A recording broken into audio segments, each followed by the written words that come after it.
Vamos a pasar, si le parece, ahora que, pues vaya, que si las corrientes políticas del equipo de Claudia y el equipo de Xochitl, pues van levantando sus personajes políticos, van haciendo nombramientos, y eso lo estaremos abordando con las queridas periodistas Jessica Cermeño, Daniela Pastrana, Luisa Cantú, que ya se están incorporando.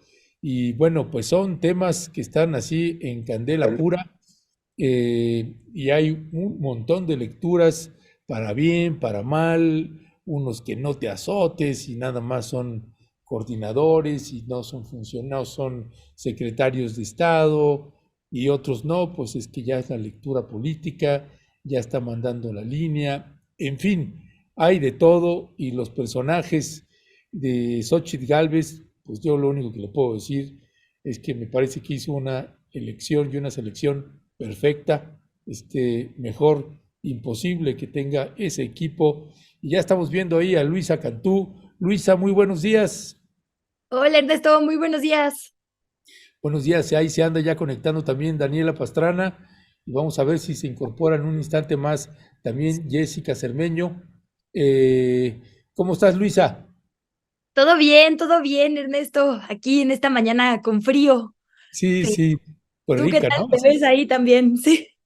Sí, sí, bueno, yo la verdad, a mí me gusta el frío, sí, que estar así con la sudadera y todo, prefiero así nada más ponerme un abriguito y ya está. ¿Eres persona de frío entonces? No, yo soy equipo calor, Sí, 100%. yo sé, yo, no tienes todo el perfil, me equipo calor. No sé si tomar eso como un cumplido o no, pero Sí, sí, sí, claro, claro. Este, sí.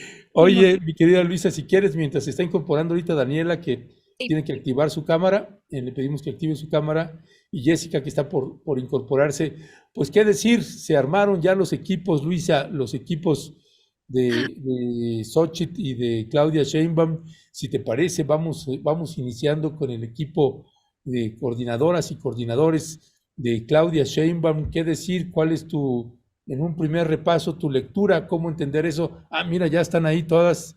Ahí está Jessica, ahí está Daniela. Daniela, si puedes bajar un poquito la cámara, tantito. Eso es. Buenos días, Daniela. Buenos días, Jessica. Hola, ¿qué Buenos tal? días. Buenos días. Pues aquí ya entrando con Luisa en materia, pues el primer repaso, balance de los nombramientos que hizo Claudia Sheinbaum. ¿Qué decía al respecto, Luisa?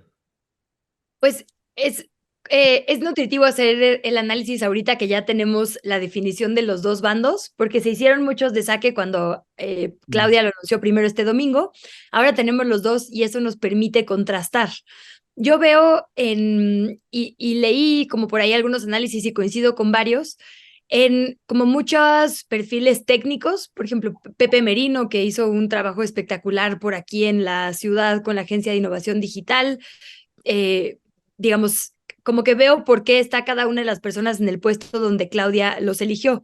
Sigo pensando que hay personajes controvertidos, vi muchas críticas hacia Juan Ramón de la Fuente, por ejemplo, vi muchas críticas hacia Omar García Harfuch, algunas que hemos hecho aquí ya en varias ocasiones y que yo sostengo, no creo que sean perfiles, digamos, de un proyecto de izquierda, pero bueno, entiendo por qué están ahí. Lo cierto es que sí dieron resultados en la materia para la que se les está poniendo, ya sea porque las dos tienen, digamos, como estos equipos de coordinación de mesas para hacer un proyecto con sociedad civil y otra como de operación táctica, ¿no? Que se fueron presentando en diferentes momentos.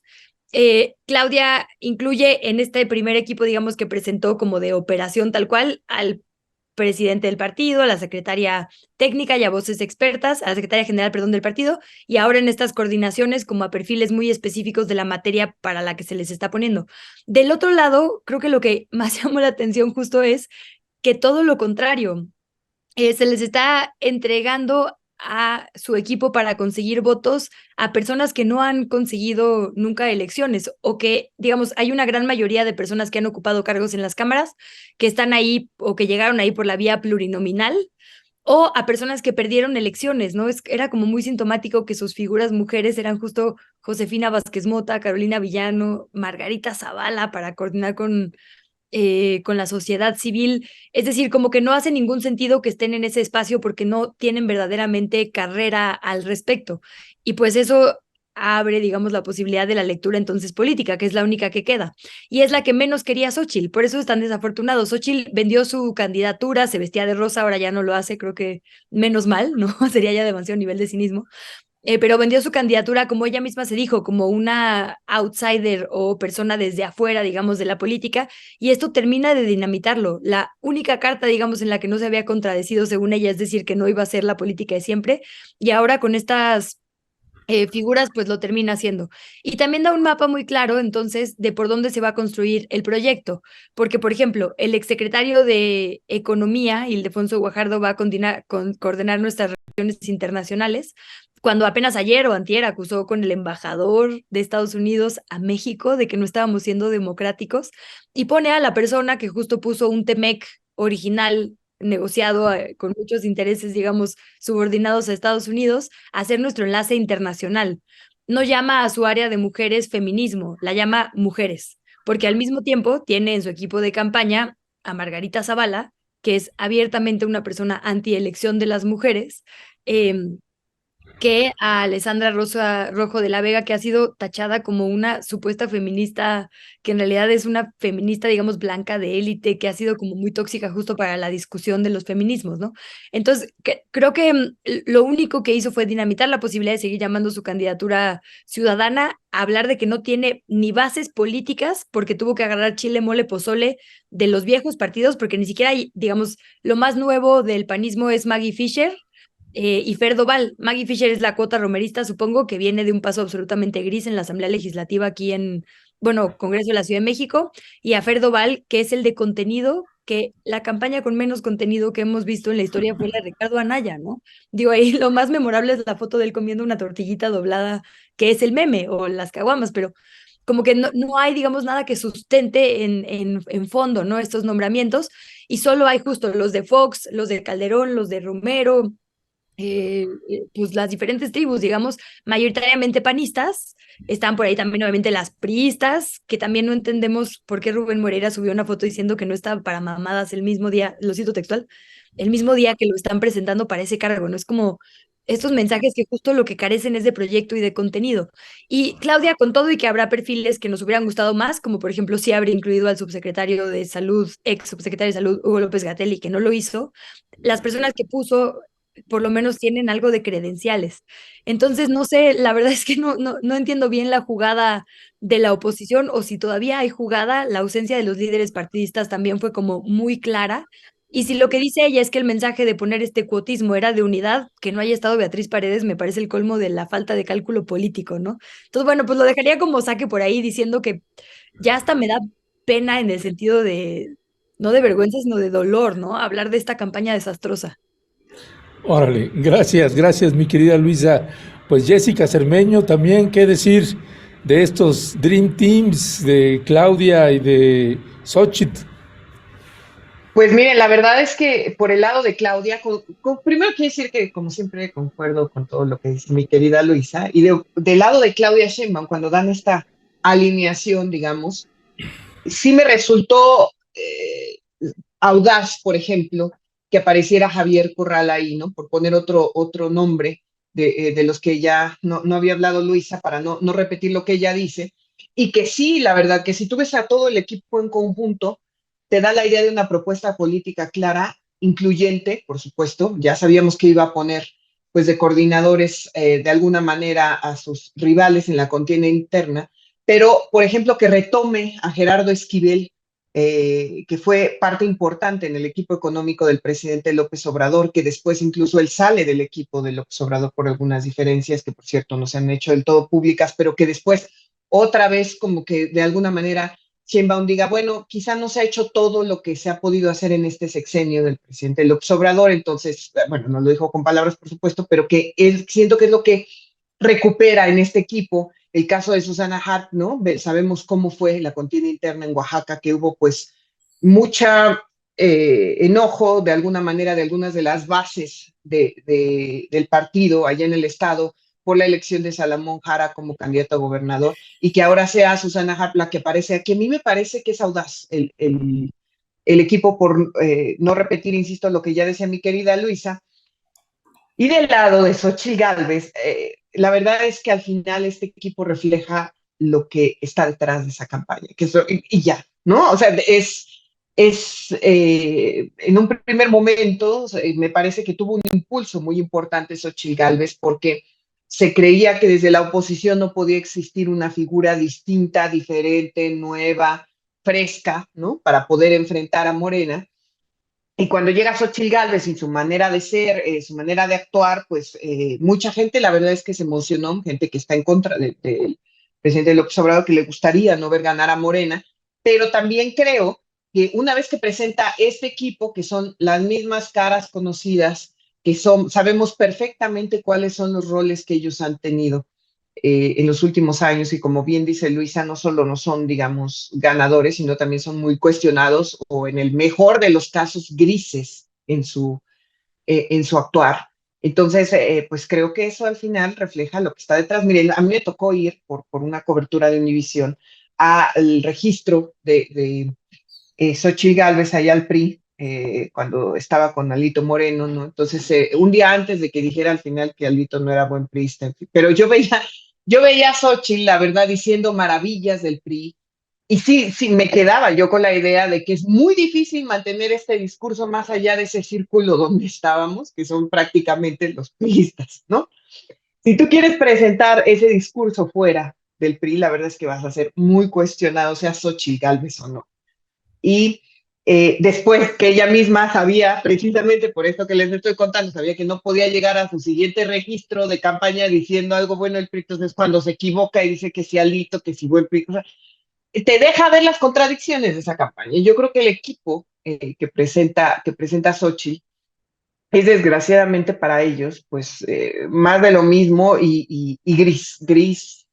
Yo creo que todos los que hemos visto desgraciadamente a Santiago Krill en campaña o por ejemplo a Josefina Vázquez Mota, sabemos que es muy difícil, podrán a lo mejor en el caso de Santiago Krill de ser muy, muy institucional y tratar de llevar, digamos, by the book las cosas, pero pues no prenden, ¿verdad? Y es lo que yo podría aportar a este análisis. Ya, pues gracias. Pues ahí estábamos viendo también el listado del Dream Team de Xochitl Gálvez. Daniela Pastrana, pues tienes aquí chile, mole y picadillo, distintas generaciones, personajes de todo tipo en un bando y en otro. ¿Qué decir al respecto?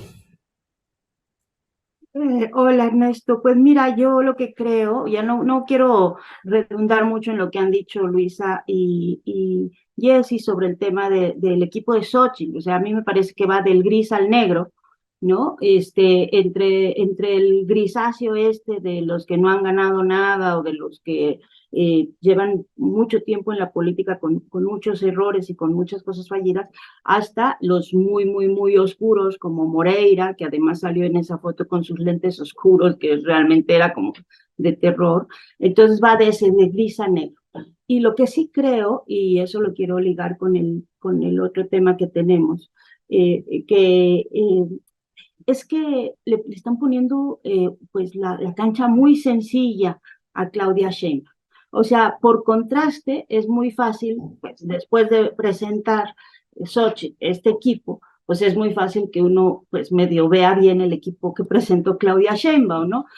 Por contraste, pero en realidad a mí me parece que el equipo que presentó Claudia Sheinbaum es muy preocupante porque en global, o sea, lo que hemos visto son dos equipos. Primero uno que es como pago de cuotas a distintos sectores partidistas, muy pragmático, el operativo, el logístico, y luego uno de diálogos con la sociedad civil que no tiene nada de sociedad civil. O sea, yo me pregunto, ¿con qué sociedad civil van a interlocutarla los que presento? Desde los más evidentes como García Harfuch o como el que quieran, ¿no? Juan Ramón de la Fuente, o sea, ¿a qué sociedad civil se están dirigiendo? Eran políticos como Corral, empresarios, académicos de un sector, de una élite. Los cuestionamientos a Juan Ramón de la Fuente pues no son menores. O sea, Juan Ramón de la Fuente hablando de educación pública gratuita cuando fue él que permitió, o sea, el que abrió después de tantos años en la entrada de la Policía Federal Preventiva a la UNAM, pues es lo menos que uno puede decir es un poco incongruente, ¿no?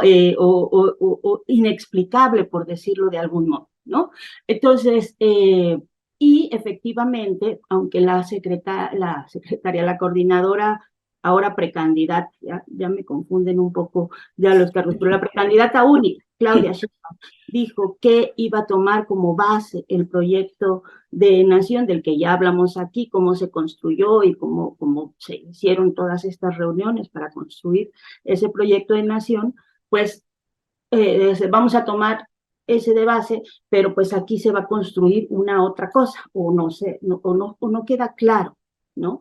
Entonces, a mí esa parte me parece justo pues un motivo de preocupación, independientemente de que pues sí, lo de Xochitl, o sea, después lo presenta Xochitl el suyo y pues termina siendo pues uno alabando el otro porque el de Xochitl es tan malo que terminas diciendo pues entonces el otro no está tan malo. Pero a mí sí me parece que ese corrimiento al centro, que todos sabemos, el centro termina siendo luego, la derecha no nada más está en las personas, sino en los discursos. Estos discursos que de pronto dejaron de tener la palabra pueblo, dejaron de tener el mensaje de primero los pobres, que empezaron a tener el mensaje de no vamos a hacer promesas de lo que no se pueda cumplir, sino, no, o sea, no vamos a aspirar a sueños, cuando pues si algo ha hecho López Obrador todo durante tantos años es hacer que la gente aspire a sueños, a algo mejor, y que uno hubiera pensado que en el relevo generacional, pues Claudia Sheinbaum se iría un poquillo más hacia la izquierda y no un poquillo más hacia la derecha, ¿no? Entonces, porque justo hay un relevo generacional que dices, bueno, hay ciertas cosas que ya en su contexto histórico López Obrador podían ser aceptables, pero que con Claudia quizá no. A mí me parece que ese equipo que presentó, y eso sobre todo más que el equipo, los discursos, Ernesto, pues podría haberlos presentado Marcelo Ebrard, pero no irnos más lejos, porque es como incluso su entorno más feliz, en el que mejor se mueve, y que a mí sí me sorprendió que así fuera. Ahora, faltaron personas, o sea, faltaron sectores. Si querían presentarnos la idea de un país plural, necesitábamos ahí tener personas migrantes, necesitábamos tener personas afro, descendientes, necesitamos tener personas trans, o sea, si hubiéramos querido realmente representar la pluralidad del país. Entonces, eso tampoco lo teníamos. Yo lo único que espero, y ya con esto cierro, y lo digo con el otro, es que sea porque vamos a tener todavía una campaña muy larga, estamos en la pre-campaña, luego va a ser la campaña, y que bueno, esto vaya a ir teniendo otros cauces, porque pues para qué se desgastarse ahorita desde el inicio, eso quiero creer que es por eso, esa es una interpretación que le he dado, y no que realmente vayamos a irnos dirigiendo en esa dirección más centrista, ¿no? Y lo ligo con lo que pasó ahora con Tatiana y Jalife, para ya seguir también al otro tema, porque justo una preocupación que yo tengo con el tema de Tatiana Cloutier y la denuncia contra Jalife es que se haga en un contexto y en un estado donde uno sabe que la denuncia es penal. Y a mí me parece que eso es muy grave. O sea, la libertad de expresión, podemos estar absolutamente en contra de todo lo que haya dicho Jalife. Yo creo que sus expresiones son misóginas, injustificables, sí, difamatorias en muchos casos, pero no podemos aceptar nunca que la sanción a un tema de libertad de expresión sea la cárcel y sea un tema penal, ¿no? Entonces, presentarlo en un estado donde sabes que la denuncia, o sea, presentar la denuncia en un lugar donde sabes que la consecuencia va a ser penal, me parece muy delicado y me parece que sí raya en rasgos que pues tendríamos que estar desterrando desde la izquierda en una sociedad pues como la que aspiramos, ¿no? Más justa. Y ya. Gracias, Daniela. Luisa Cantú, pues sí, hay otro de los comentarios que se hacen es que tampoco cuidaron las formas, es decir, llamaron a todos los que habían elaborado el proyecto de nación y a todos, y aquí me estoy refiriendo a los que llevan décadas, ¿no?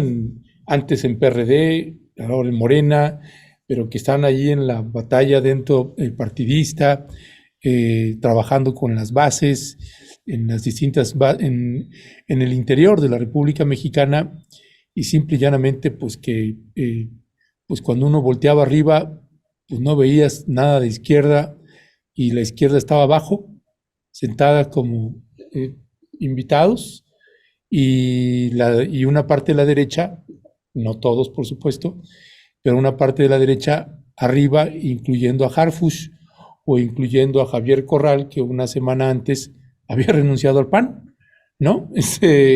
Como coordinador, ¿no? Con la sociedad civil de las distintas áreas, pues claro que generó Coordinador anticorrupción. anti. No, bueno, Sí. digo, con todo el mérito que yo creo que sí tiene su enfrentarse contra el gobierno duartista y demás, ¿no? Pero justo es esto, no había una persona de izquierda, digamos, que pueda representar con expertise judicial o legal, no sé, la lucha anticorrupción, como que también ahora que decías que la izquierda sentada en el público, pues junto a Alejandro Murat, ¿no? Así que llegó ahí, pues estos de la izquierda todos, ¿y este qué hace acá? ¿No? Porque es que esa es parte, ¿no? Que no se cuidaron las formas, no le avisaron a nadie de qué decisiones se habían tomado y qué se iba a presentar, y claro que había una sorpresa tremenda que pues ahí se vio de pronto salir a Paco Ignacio Taibo, se paró y se fue de plano, y sí, con muchas inconformidades, y ya se verá si ahí hay un ajuste o no. Déjame, si te parece también, ahora que Daniela ya coloca el tema de Tatiana Cloutier y Jalife, pues cuál es también tu valoración sobre pues esto que pasó, que metieron a Jalife a la cárcel, y esto que señala también Daniela, que me parece pertinente porque hay que colocar ambos lados, ¿no?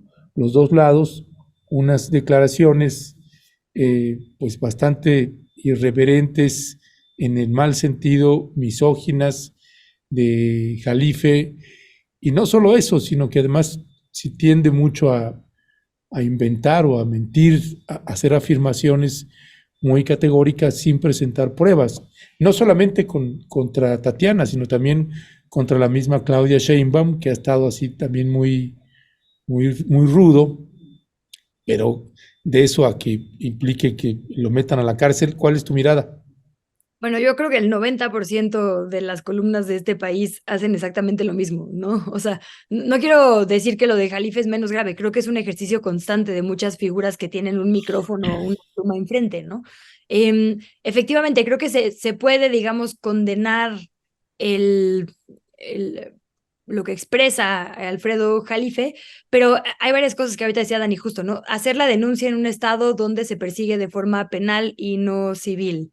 Digo, ahí también nos tendríamos que revisar en cuántos estados la calumnia y difamación sigue estando vigente, porque hasta donde entiendo es como contraria, digamos, a los acuerdos internacionales, digamos, ¿no? Justo por el tema de libertad de expresión, e incluso creo que la Constitución, ¿no? Veía por ahí algunos argumentos jurídicos diciendo eso, que hay que revisar las legislaciones locales. También creo que otra cosa que puso Tatiana Cloutier sobre la mesa que me parece un poco chafa es como lo hice a título personal. Y creo que las personas funcionarias públicas tienen que dejar de creer que pueden quitarse la chamarra de funcionaria pública, como si te bloqueé, ¿no? De las redes, o si te contesté eso, o si, no sé, hice ese acto de irme de vacaciones a tal lugar en medio de una discusión de autoridad, pero en mi lado personal. Por supuesto que tienen derecho a la privacidad, ¿no? Pero las personas funcionarias públicas, porque manejan lo público, inevitablemente están sujetas a mayor escrutinio. Entonces, decir, la presenté como ciudadana, no como funcionaria pública, no como parte de un equipo de campaña, también me parece quererse lavar las manos, ¿no? Ante una denuncia que, a ver, no hizo cuando tenía 12 años, la hizo en 2022, pues, ¿no? O sea, Entonces creo que ahí tiene que la clase política empezar a asumir que se les va a medir como funcionarios públicos, que esta ciudadanización que dicen que tienen, digo, eres ciudadano para que no se metan con tus hijos o fotografías de tu casa, ¿no? Esa privacidad. Pero tus actos sí se miden con la vara de persona funcionaria pública, y más si es una denuncia penal por algo que se dijo sobre tu actuar político. Entonces creo que la reacción de Tatiana es terrible, este mensaje como confuso que pone en redes sociales tampoco me parece que diga eso, ¿no? Como, yo también condeno que se le haya detenido. Efectivamente, tenemos que ampliar la discusión, no sé, como que pudo haber dicho muchas cosas, pero ya suena a dolo, ¿no? Digamos, contra Jalife, a justo saber cómo cuál iba a ser la repercusión en su contra, porque por eso se hace la denuncia de esa forma, y pues la sostiene. Ya el presidente salió a decir hace un ratito que fue liberado y que él lo condena, digamos, desde su trinchera, que la libertad de expresión se debe proteger, pero no se dieron cuenta que ya el precedente está generado. Así como en este momento lo usó Tatiana Cloutier, pues cuántas personas que no quieren callar, ¿no? Periodistas ahora ya tienen una fórmula, digamos, para hacer una denuncia. Y creo que esa es la parte como más peligrosa, que siempre que hay, pues sí, este tipo de actos, alguien toma nota, ¿no? Y pues ahí también creo que la Fiscalía de Nuevo León es quien lo llevó y hay que, digamos, poner las responsabilidades donde van, pero el tipo de procedimiento es por sí mismo también ya un inhibidor. O sea, ahora todo el mundo va a estar pensando si no dice algo que pueda resultar de la misma manera que Jalife. Y también me parece raro porque sé que ha habido muchas denuncias de este tipo y yo nunca había visto que la conclusión fuera esta. Digo, cada rato por lo menos personas proceden a decir que van a denunciar a X o Y periodista porque no es verdad. Y yo no había visto que terminara, digamos, de esta forma. Entonces también como que uno no quiere sospechar, pero cuando solo unas personas pagan consecuencias por actos que vemos generalizados, es difícil no hacerlo, ¿no? Ujú. No sé si ahorita, Luisa, que te escucho, y ya va la pregunta para ti, mi querida Jessica. No sé si en diciembre, ya no me acuerdo, de 2022, creo que todavía era secretaria de Economía, o ya no me acuerdo, ya no va, cuando metió la denuncia. Creo que no me acuerdo realmente ya hace cuánto salió.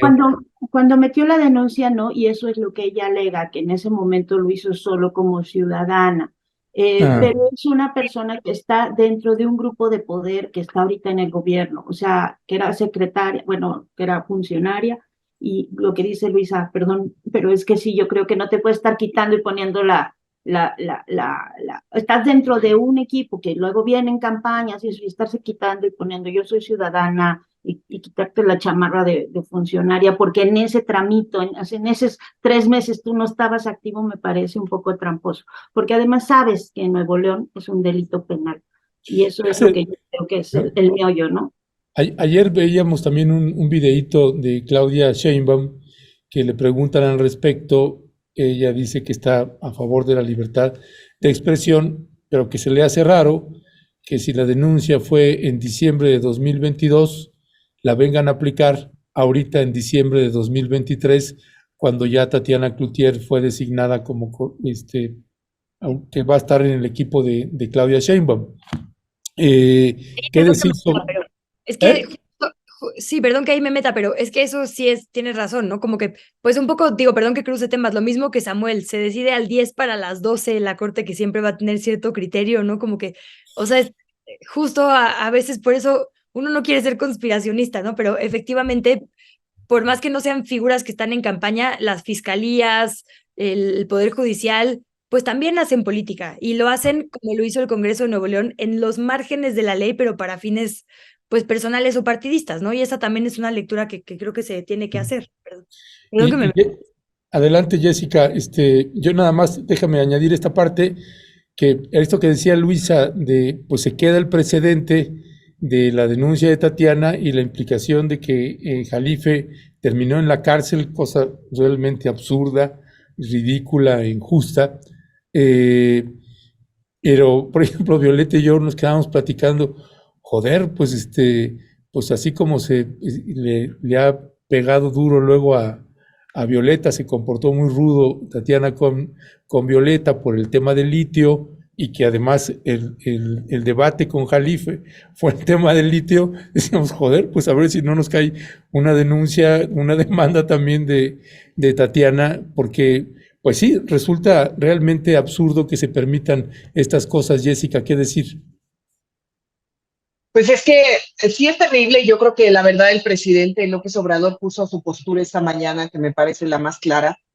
Tengo aquí un radio, no me quería, denme un segundo, voy y regreso, Sí, porque si no, no voy, sí, espera, aquí estoy, nada más voy a sí, sí. quitar esto, Pues es que listo. sí, es una situación ahí kafkiana ahí con lo que sucedió con Jalife, porque además se lo llevaron de aquí, de la Ciudad de México, lo trasladaron a Se lo Monterrey, llevaron.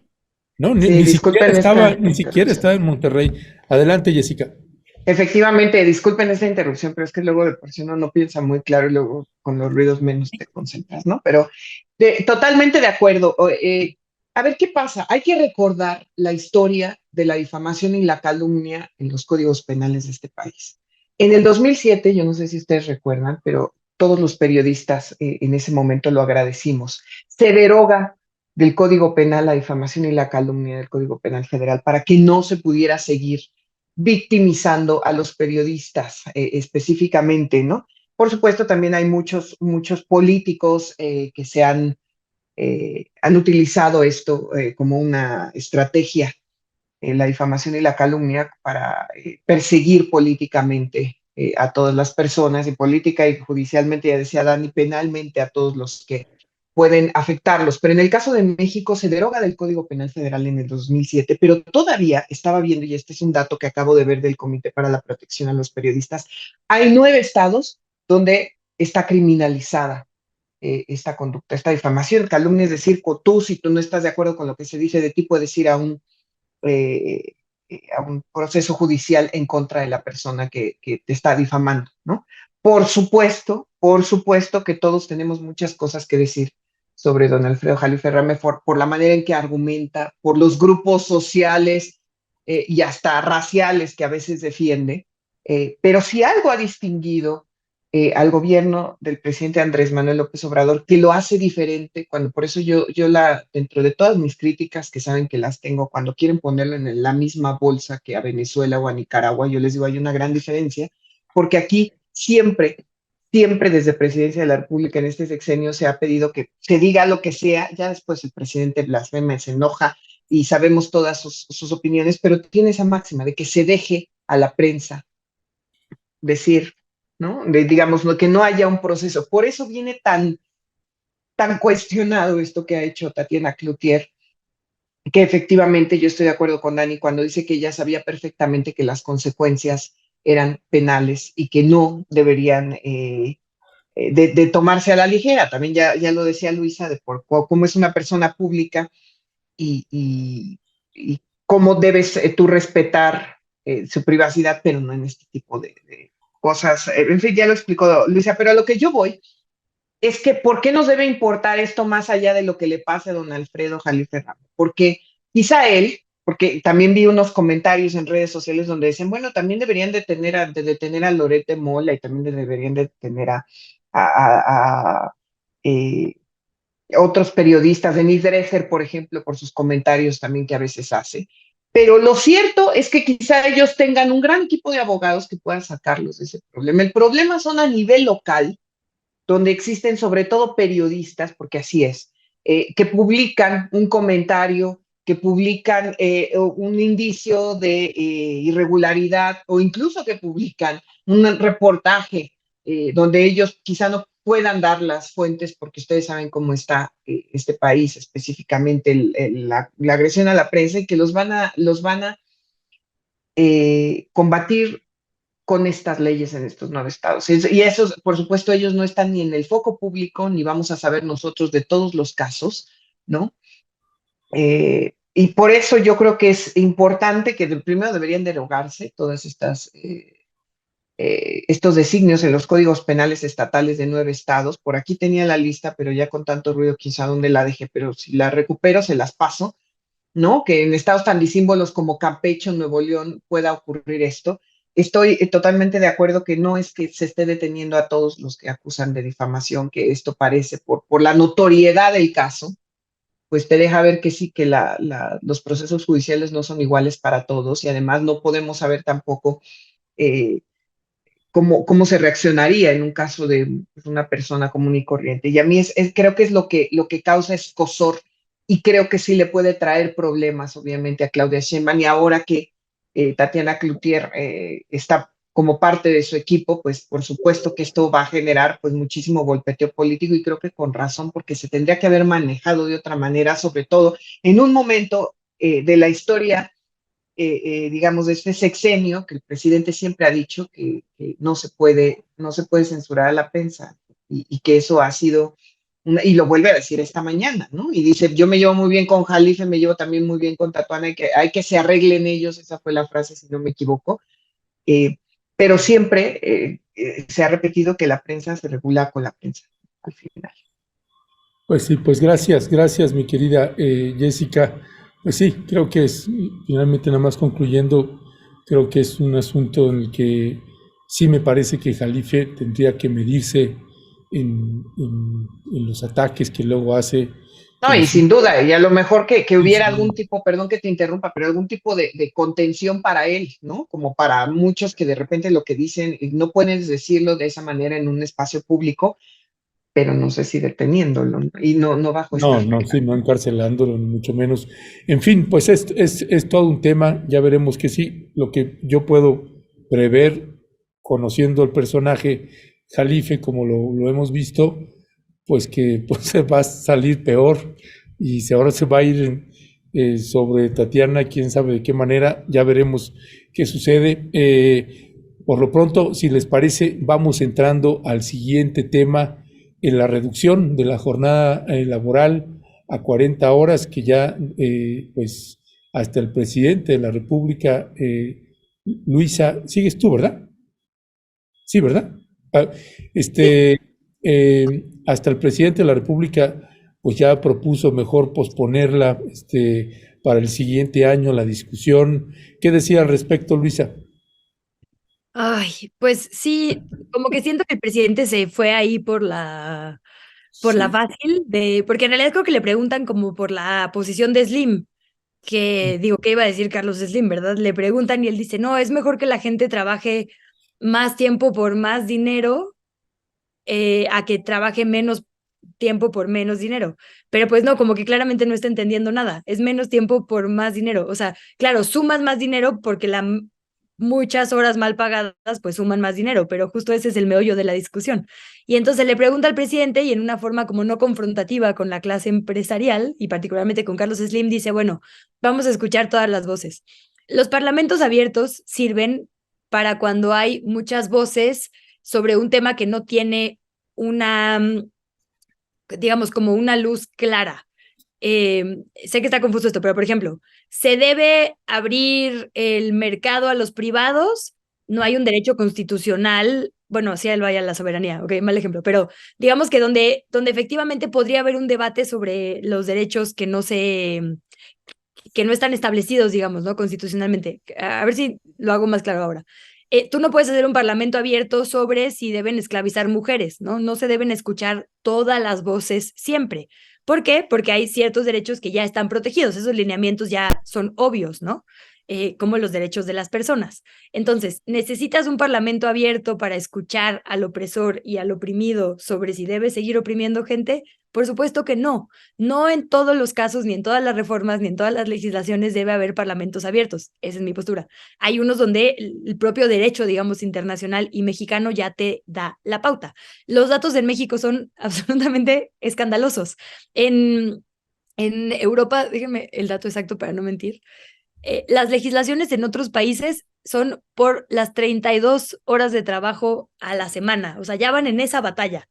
Nosotros vamos por reducir la de 48, cuando somos el país de la OCDE que más horas promedio trabaja al mes y por un pago infinitamente menor. Voy a ver el dato exacto. Sí, literal estamos en el último lugar, por lo menos al dato de 2020, o sea, el que más trabaja por menos sueldo, ¿no? Ya hemos hablado aquí de salarios mínimos y de, bueno, por lo menos eso sí se está corrigiendo, pero como que eh, la narrativa del periodo neoliberal, es que no me gusta decirle así porque entonces parece que solo estoy dándole la razón al presidente, pero bueno, sí es verdad. Fue justo anti-ocio, ¿no? Como que la única manera de hacer que la gente trabaje tanto es como criminalizar o ponerle como mala fama al ocio, a la diversión, no ponerlos a la altura justo de derechos. Hay por ahí un trabajo, lo voy a buscar, perdón que pierda tiempo en esto, ahorita lo encuentro, Ujú. sobre justo como el poder suave en contra del ocio. Y bueno, esta es una discusión que cruza con muchísimas cosas. Cruza con el derecho a las vacaciones. Ay, déjenme lo encuentro, perdón, para darles el dato exacto.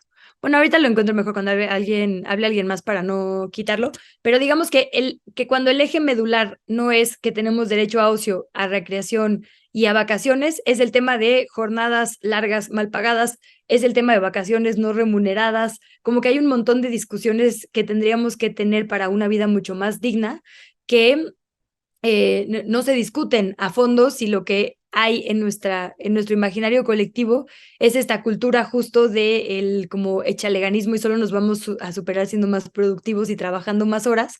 Y entonces se tiene que combatir desde todos los frentes, ¿no? Digo, evidentemente con estas legislaciones, pero también desde el cambio en el imaginario colectivo. Y por eso me parece grave lo que dice el presidente, como de, ay, vamos a escuchar todas las voces y sí, efectivamente se tiene que discutir, se tiene que desde los espacios de poder, como el posicionamiento de un hombre que tiene el 70% de popularidad en nuestro país, desmitificar que vivimos para trabajar, ¿no? Y creo que a mí me hubiera gustado, bueno, no creo, estoy segura que a mí me hubiera gustado escuchar al presidente en ese sentido, insisto, porque no es un tema de los que se pueden abrir a debate, es un tema que ya lo que tendría que haber es una defensa de los derechos que aunque están legislados no se le cumplen a la gente, ¿no? Y al revés, hacer estas normativas para que sean lo más amplios posibles. Déjenme busco ese dato mientras habla alguien más porque está bueno. Ok, gracias Luisa. Pues Daniela Pastrana, también, ¿cuál es tu posición al respecto de estos debates?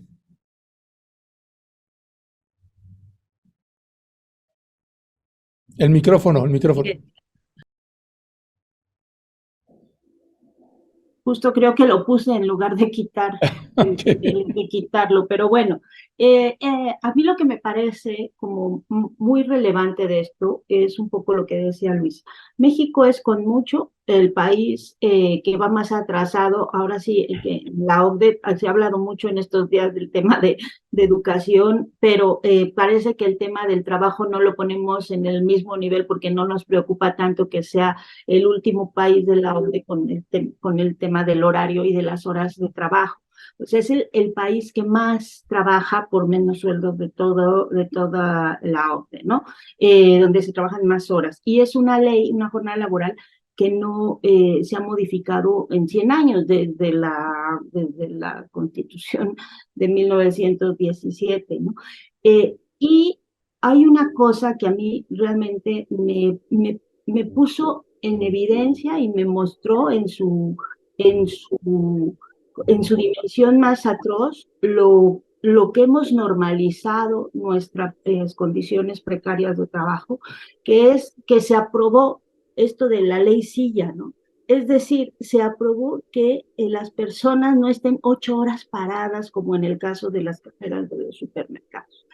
Eso sí pasó, ¿no? Y entonces, de verdad, estamos en el 2023, a punto de estar al 2024, aprobando que la gente no esté 8 horas parada trabajando, que no le puedan poner una silla. A los empresarios nunca se les ocurrió que era un poco humano ponerle una silla a alguien que está 8 horas trabajando, eh, recibiendo dinero. Y entonces esa imagen y saber que se había aprobado, a mí sí me refleja el nivel, cómo hemos ido normalizando el retiro de una serie de derechos y cómo hemos ido normalizando que nuestras condiciones laborales sean tan, pero tan precarias, que ya cuando lo ves comparado con los otros países pues, que se consideran avanzados o más desarrollados, pues sí, la diferencia es enorme, pero es que a ese nivel tenemos que llegar, a que se esté aprobando ahora que pues la gente no esté de 8 horas parada, que entonces en cualquier cosa de sentido común tendría que ser considerado pues no apto para el desarrollo de la salud de las personas, ¿no? Entonces, hay obviamente, un montón de personas que están y desde las empresas que dicen ya cedimos mucho, venimos de una pandemia y además pues ya se ha aumentado el salario y eso quiere decir que estamos en buena disposición, como si los salarios, como que no les molestó al sector empresarial que durante muchos años los salarios fueran perdiendo su capacidad adquisitiva y ahora que se recupera un poquito, porque en este sexenio se ha recuperado un poquitito de esa capacidad adquisitiva, entonces dicen, no, pues ya es que ya cedimos en eso, ¿no? Entonces no podemos estar cediendo en todo porque pues entonces nuestras empresas les va a ir muy... en general, todo el sector empresarial ha estado como muy en rechazo a que se acepten se disminuyan en las horas laborales, entre otros, ni más ni menos que Carlos Slim, que es el hombre más rico de México, y eso lo dijo el presidente, ¿no? Que Carlos Slim se opone, entre otros. Y creo que ahí pues está el tema con el que seguimos topándonos con pared en esto que tendría que ser de verdad una cosa que ya ni de discusión, o sea, tendría que estarse aceptando cosas en el entendido de que pues la gente puede, al contrario, producir más si sus condiciones de trabajo son un poco menos inhumanas, ¿no? Y si uno no está o sea, es que no puedes producir si estás todo el día con la espada de Damocles ahí encima, ¿no? Y eso es una cosa que ya lo han entendido en otros lugares, incluso hay lugares donde se trabaja 4 días de la semana. Entonces, y desde hace mucho tiempo, ¿no? Entonces creo que por ahí, pues seguimos teniendo esta resistencia del sector empresarial, otra vez ya se retiraron, lo que a mí me parece muy lamentable esta propuesta, me alegra que haya pasado lo de la silla, me parece escandaloso que no lo hubiéramos pensado antes, y creo que hay que seguir insistiendo e impulsando en que esto avance y no dejar el tema por ningún motivo. Gracias, Daniela. Jessica Cermeño, bueno, Luisa, ahí la... Te doy el dato, Jess, ya para que nada más cierres tú. Ok. No, por lo que es que ahorita esto que decían de justo de la cultura del Echaleganismo. hay un trabajo increíble que se llama La importancia del derecho al ocio. Este es el que estoy hablando. No, se llama, o sea, sí, la ocio es de Irving Góngora. Y justo dice, tras la entrada de la economía neoliberal en México, la legislación que protegía al trabajo se debilitó. La desregulación laboral se tradujo en menos Uy, te políticas estás de protección cortando. hasta este sexenio. Colonización. Ahí. ¿Ya? Se está cortando tu señal, te estamos oyendo entrecortado, Luisa. ¿Qué hago? A ver, esperen. A Tal vez ver, si quito ¿será? ¿Mi video? ¿Ahí ya o a no? ver, habla otra vez, Bla, bla, bla. 1, 2, Ya, 3. ahora sí, que Ah, ya te recuperamos bien, sí. había dicho algo brillante. Ay, sí, no es cierto. ¿En qué se quedaron? No, vas. Nada, Sí, perdón, nada más leía que decía este sujeto en la importancia del derecho al ocio, Irving Góngora, que la desregulación a partir del periodo neoliberal se tradujo en menos políticas de protección. Él lo llama incluso la colonización del trabajo sobre el tiempo de vida, que es la única manera de hacer que funcione el capitalismo.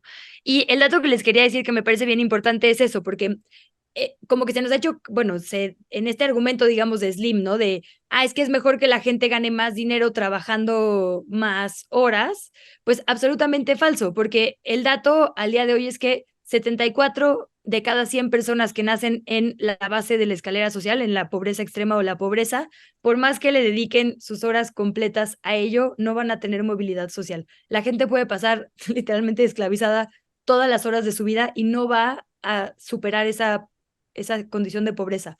Se necesita una política pública y una regulación, no hay más.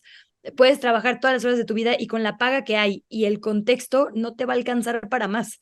Por eso cada vez más familias tienen que trabajar en dobles, triples turnos, más integrantes, y eso no va a cambiar porque le echemos ganas en lo individual o porque queramos, como dice Slim, trabajar más horas. Tiene que haber, para revertir la situación, una política pública. Y a eso, pues no se lo puedes consultar al sector que se beneficia de que no la haya. Ahí están, digamos, las décadas de... tal cual. Ese país en la esquina de la deshonra arriba a la izquierda, es decir, pegado a la latitud de más horas trabajadas por menos sueldo, ese es México. ¿No? Y además la distancia que tiene con nosotros es tremenda. Tremenda, ahora que les encanta justo tanto la OCDE, ¿no? Por la prueba PISA de la que sí que hablaremos. Ahí está su resultado. Gracias, gracias Luisa. Jessica.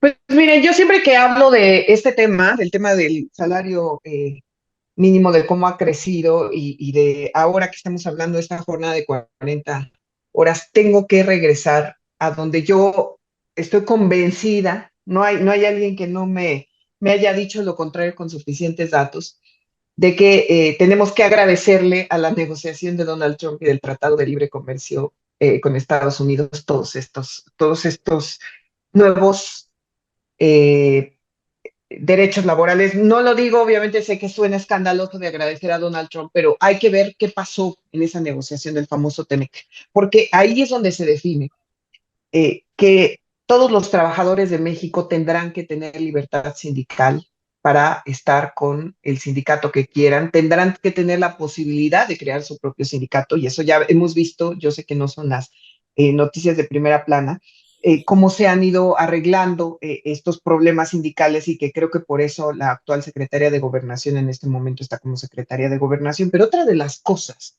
que pidió específicamente el equipo de Donald Trump en esa negociación fue que se incrementara el salario mínimo de manera sostenida, porque si no, no se iba a cumplir el tratado. Y eso está ahí, cualquiera lo puede, hasta les puedo dar yo alguna referencia, ahorita les cuento de dónde, un artículo que resume todo esto, de cómo se tenía que incrementar el salario mínimo, porque prácticamente desde que se aprobó ese famoso Tratado de Libre Comercio de América con América del Norte, en tiempos de Carlos Salinas de Gortari, para que ustedes se den una idea, eh, después de más de 2 décadas de ese tratado, los obreros mexicanos incrementaron su salario en menos de medio dólar. O sea, esa es la evaluación que hizo Estados Unidos y de cómo, obviamente, porque ustedes saben que antes de que se hiciera esta negociación, había muchas empresas que iban a llegar a México, plantas de Land Rover, planta de Ford en San Luis Potosí, muchas plantas de la automotrices. Está la lista incluso de todas las plantas que cancelaron venir a México por las nuevas imposiciones de Estados Unidos, que eran entre esas subir el salario mínimo. Y una de esas imposiciones era reducir la jornada laboral, porque México tiene que cumplir con la Organización Internacional del Trabajo y sus lineamientos, y específicamente uno de los lineamientos más importantes en esta declaración de derechos laborales que hace esta organización internacional es que no se debe hacer el trabajo forzoso y deben ser jornadas menores. Y eso México lo firmó en este tratado con Estados Unidos y con Canadá, el nuevo tratado de libre comercio, que tenía que hacerlo.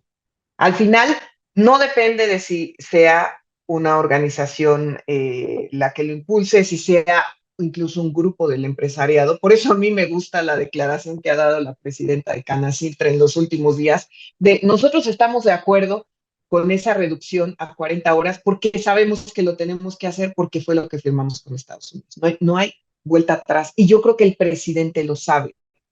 Ahora, bueno, claramente lo sabe, pero por ejemplo, la lectura política que yo le doy a la conferencia matutina que hizo ayer, que es ahorita Luisa contaba qué fue lo que dijo. Él lleva a algunos empresarios para decir, miren, gracias a las alianzas que tuvimos con ellos se puede incrementar el salario mínimo, ahora se va a incrementar 20% más en esto que me queda de gobierno, por lo menos en los próximos meses. Vamos a darles un aplauso, ¿no? Dice en esta conferencia matutina. Pero también se da cuenta, digamos, la lectura es, hemos estado subiendo el salario mínimo, yo sé, porque el incremento del salario mínimo, según los estudios, puede ser hasta 20%, sobre todo para las empresas más pequeñas, las que no son las grandes empresas, que puede incrementar su costo. Entonces, vamos a dar más tiempo para que esto se pueda realizar, porque también sé que muchos empresarios se han acercado a él para decirle que ha sido difícil, digamos, cumplir con esto. Lo que yo creo que va a pasar es que México, y afortunadamente, lo digo afortunadamente por las vacaciones que ya, por todas las razones que han dicho ya Luisa y Dani, pues tendrá que seguir cumpliendo con todos estos compromisos laborales que hizo ante Estados Unidos para este TEMEC, porque si no, no va a haber manera de que se continúe en el tratado. y la evaluación que hizo incluso este gobierno es que se necesita ese tratado para continuar con una economía sana en términos globalizados. Eso lo dicen ellos, lo dijo así Jesús Seade, el negociador de este tratado, y que lo van a tener que hacer. Por eso yo creo que más allá de lo que pueda decir don Carlos Slim, que también sabemos que no es precisamente el empresario que da los mejores salarios de este país, que va a tener que cumplirlo tarde o temprano el empresariado como un compromiso internacional que tiene México para beneficiar a sus trabajadores, como ya ha pasado en cuestiones de justicia laboral, de sindicalismo, como ya ha pasado con las incremento de vacaciones, que éramos efectivamente los que siempre estamos peor en la OCDE en eso, pues ya no lo estamos, y que ahora tendrá que ser con esta jornada de 40 horas. Más allá de lo que le guste a cada quien, es un compromiso ya adquirido, es lo que yo creo. Gracias, mi querida Jessica. Compañeras, para ir cerrando, si les parece una reflexión final de 1 minutito cada una, aprox. Así que, Jessica, porque pues nada más me tengo que ir, discúlpenme por favor, pero solo quiero decir que hay que estar muy pendientes de cómo se mueven estos grupos de los funcionarios, bueno, no funcionarios, el equipo de campaña que tienen las dos candidatas, para ver si se cumplen todos los designios y si, como dice Dani, ¿no? A mí me dejó pensando mucho lo que dijo Dani de con quién van a hablar, cómo se van a mover y también qué pasa en Morena, ¿no? Porque siempre cuando se tiene el poder, creo que el presidente lo que ha hecho hasta con los gobernadores es acercarlos, ¿no? Un poco con esta estrategia de, pues mientras más seremos más fuertes, pero habrá que ver qué pasa con ese equipo en los próximos meses. Y me tengo que ir, perdón que me haya metido así en esta conversación. Ya sabemos, la Super Jessica, yepa, ándale, se tiene que ir. Les mando un gran abrazo. Fuerte abrazo, Jessica. Gracias, Jessica. Daniela Pastrana, ¿con qué te despides? Sí, bueno, ya no nos dio tiempo de analizar el asunto de lo de la prueba PISA, que a mí me parece muy relevante porque son 15 puntos los que desciende, no México, como muchas de las notas que se han publicado. O sea, el mundo en general, salvo un par de excepciones, tuvo un descenso terrible, obviamente provocado por la pandemia, en los niveles educativos. Y hay 2 puntos en el caso de México. Bueno, hay que decir que toda América Latina está por debajo del promedio, todos los países de América Latina, incluso en otros países, leyendo prensa de otros países, se destaca México como de los mejores de América Latina. Imagínense qué nivel de desastre tenemos en el tema educativo, que se destaca que está en el tercer lugar, es Chile, luego Uruguay y luego México, ¿no? Por arriba incluso de Brasil o de Argentina.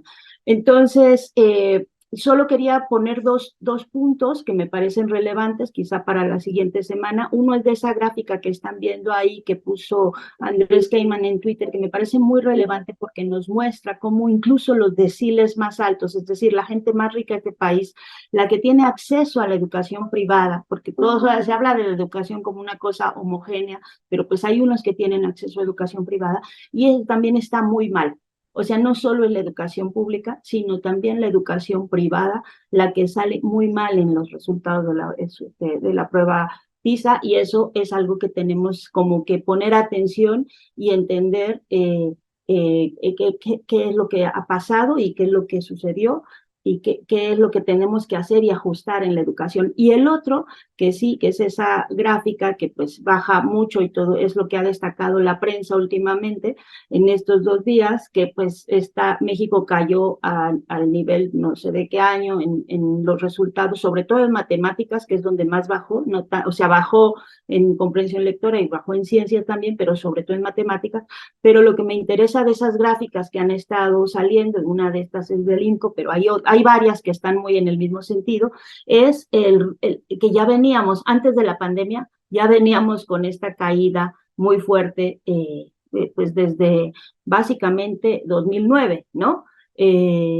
O sea, ya traíamos esta caída en los índices, ya lo habíamos reportado, quienes hemos cubierto educación, pues estas notas de que México está en el penúltimo lugar de la OCDE, eso ya lo hemos hecho muchos años, y el tema es cómo entramos a la pandemia y luego México pues fue el país que tuvo un año cerradas las escuelas, ¿no? Entonces era un poco previsible el resultado que estamos viendo en México en educación, también era previsible en el mundo, las agencias de la ONU lo estuvieron hablando de la catástrofe educativa que iba a haber con la pandemia, es el resultado que tenemos ahora con PISA, y más bien lo que sí creo que valdría la pena que nos metamos y que empecemos a trabajar mucho es que hay que arreglar, porque no es nada más la educación pública, es la educación privada, es la educación en general, y pues es un tema central para el desarrollo democrático de cualquier país. Entonces, eso es con lo que yo me quiero quedar, a ver si lo retomamos la próxima semana. Sí, sí, no, y yo creo que este tema da para todo el programa, para toda una mesa, así que lo estaremos abordando, Daniela, en la siguiente semana, si les parece bien. Luisa Cantú, ¿con qué cierras? Sí, pues, digo, viendo ahí las gráficas que ponía Dani, también digamos que la tendencia hacia abajo empieza con la reforma educativa de Peña Nieto, ¿no? De forma mucho más pronunciada, y ese es un análisis que yo tampoco he visto tanto, pero sí, o sea, a partir tal cual de 2012 empieza, digamos, de forma mucho más pronunciada la caída en matemáticas, en ciencias, y hay que recordarlo, evidentemente, siempre como la inseguridad, como muchas cosas, pues todo es exponencial, ¿no? Cuando hay un problema, entre más tiempo te tardes en solucionarlo, pues cada vez es más difícil, entonces la caída va a ser como más pronunciada cada vez, pero empieza, digamos, ahí a partir de las reformas. Entonces creo que eso es interesante. Lo que dice Dani me parece fundamental. Hay por ahí una nota en el Universal, me parece hoy, que dice que los niños más ricos de México tienen el nivel de los niños más pobres de Vietnam que asisten a escuelas públicas. Entonces, efectivamente, en este país es una locura pagar lo que pagamos por colegiaturas porque no hace ninguna diferencia y solo, digamos que refuerza la teoría de que la educación se volvió un negocio, lo sigue siendo, y eso no hace que las niñas y los niños tengan mayores conocimientos. Sí les garantiza trabajos porque en este país son otras cosas, ¿no? Como las redes de contactos y la desigualdad lo que rige eso, pero rescataría, perdón, eso, decía lo de Vietnam porque también se habla como del milagro de Vietnam, no solo contra países de la región que están en contextos similares económicos de Asia, sino contra Gran Bretaña y digamos los paradigmas que justo mide PISA. Y lo que se hizo fue invertir mucho en el personal docente. Una de las tres cosas, digamos, que los análisis sobre Vietnam dicen que son el milagro de la educación, es todo lo que se puso en tiempo, dinero y esfuerzo hacia las maestras y los maestros. Y creo que esa es la lección más importante que hay que ver. Gracias, gracias, Luisa. Pues, compañeras, nada más, si les parece bien, chicas, leo algunos comentarios que la audiencia amablemente nos ha estado haciendo. Dice Ajasi preocupada, conozco una persona que trabaja en Telcel que desarrolló una enfermedad neurológica por el estrés, las jornadas largas y los abusos de sus jefes. Es urgente disminuir la jornada laboral, el trabajo se ha convertido en esclavitud, veo a los jóvenes no tener ninguna opción más que trabajar como esclavos para apenas sobrevivir. Ana Cruz, aquí en Ciudad del Carmen, área petrolera, hay empresas que al personal administrativo los hacen trabajar diario hasta 12 horas, no hay pago de horas extras y tampoco te puedes quejar porque te corren. Patricia Mastache, los empresarios que ahorita han invertido en México están temerosos de los empresarios que llegarán y traerán presupuestado 40 horas y nuevo salario mínimo, pues se quedarían sin trabajadores. En fin, hay muchos comentarios sobre el tema, pero de veras bastantes más de los que hubiera imaginado. Juan Salgado, no, nada que agradecer a Trump, debemos agradecer a los sindicalistas gringos que presionaron por los derechos laborales del TEMEC. Marco Morales, ocio es un vocablo prejuicioso, más conveniente es el de momentos de reproducción que deben suceder a los de producción. Frida B, no quieren empleados sino esclavos, literal. Celia Alarcón, yo vivo en Canadá y veo cómo la mayoría de los paisanos trabajan legalmente y no se les respetan los derechos laborales por ser extranjeros. Abuso laboral, aquí también, eso no dice En fin, pues muchos de los comentarios. Luisa, Daniela, muchísimas gracias, que tengan un lindísimo día y pues nos vemos. Si les da chance, dense una escapada. Hoy tenemos tertulia para hablar sobre Palestina, así que hoy a las 7:30 acá en Tierra Adentro, y si no, nos vemos la siguiente semana. 22. Ah, sí. Luego hablamos de las vacaciones, pero fuera del aire. Órale. Hablando, hoy que queda bien el tema. Ay, sí. Sí, sí, no, pero ya sabe de no, quién es. ya sabemos, les aviso, nosotros, Violeta y yo, sí vamos a estar, no vamos a salir, vamos a estar trabajando acá estos días, pero también sabemos que pues varias compañeras y compañeros de las mesas se van de vacaciones, así que sí, ¿no? Está bien, ahí nada más nos traen regalos y ya está. Sale. Ya te he dicho, queda el testigo al aire. Adiós. Ay, sí, primero. No, no es cierto. Gracias, hasta pronto. Daniela, descansa, que tienes los ojos ahí cansados. Se ve que estás... Sí, amanecimos con una mala noticia. De hecho, quiero aprovechar para mandarle un fuerte abrazo al equipo de la revista Común, que tuvo que suspender una fiesta que iba a tener ahí en Tierra Adentro por una situación muy dolorosa. Entonces, pues un abrazo y pues acá seguimos la próxima semana y luego nos vamos de vacaciones. Sí, pues un fuerte abrazo a los compañeros y compañeras de la revista Común. Y bueno, pues ahí estamos al habla, Daniela, Luisa, seguimos en comunicación. Baigoncito.